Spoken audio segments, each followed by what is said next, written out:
Hello everyone, welcome back to my channel. आज की इस वीडियो में हम अपना नेक्स्ट टॉपिक पढ़ने वाले हैं, जो कि है receptors of the human body. हमारी बॉडी के कितने रिसेप्टर्स होते हैं और कौन कौन से रिसेप्टर्स होते हैं और रिसेप्टर्स होते क्या हैं।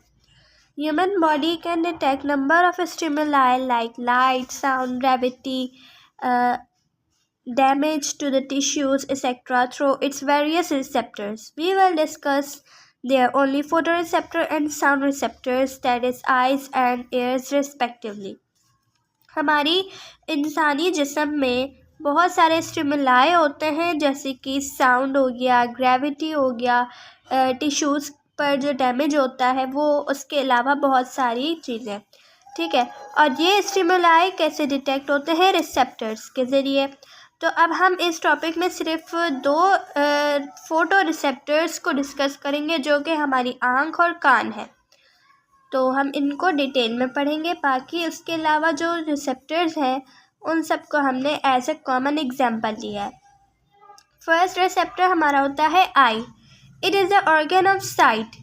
It works on the principle of a simple camera which collects light reflected from any object in front and diverts it to a layer of sensory cells or retina.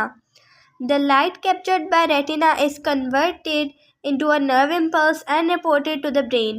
Each eye lies in a bony socket for protection.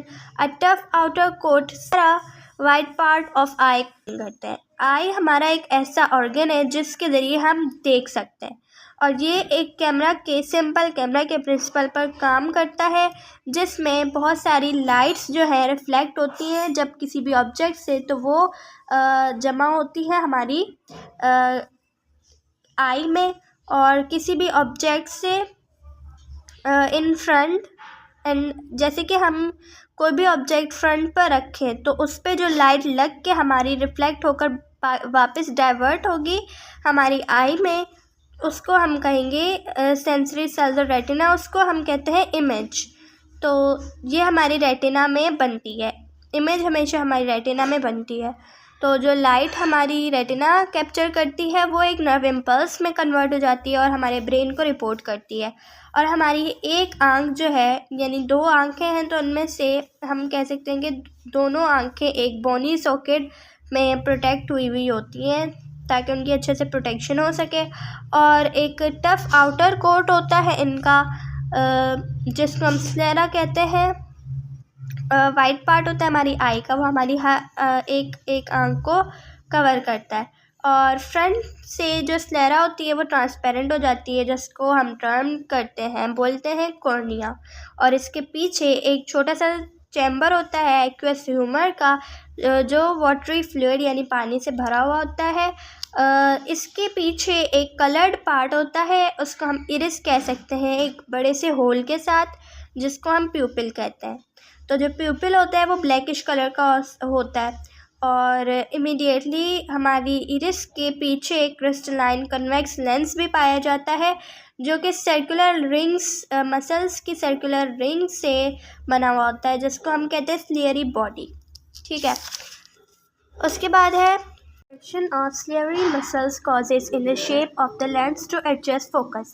Behind the lens there is a main cavity of eyeball filled with some clear gel called vitreous humor. The innermost layer of eye is retina, on which the image is formed by cornea and lens. It has sensory cells, rods and cones, which upon stimulation convert light into nerve impulses and report them to the brain. अब क्या होता है कि हमारी जो eyes की muscles हैं, स्लेयरी muscles, जब कॉन्ट्रैक्ट होती हैं तो उनके शेप में चेंज आ जाता है, उनके लेंसेज के शेप में भी चेंज आ जाता है, और फोकस को एडजस्ट करने में भी चेंजिंग आ जाती है। फिर हमारे लेंस के पीछे एक मेन कैविटी होती है आई बॉल की, जो कि एक क्लियर जेल से फिल हुई होती है, जिसको हम वाइट्रियस ट्यूमर भी कहते हैं। और हमारी आँख की सबसे अंदर वाली लेयर जो होती है वो होती है रेटिना, जिसमें इमेज बनती है कॉर्निया और लेंसेज के ज़रिए।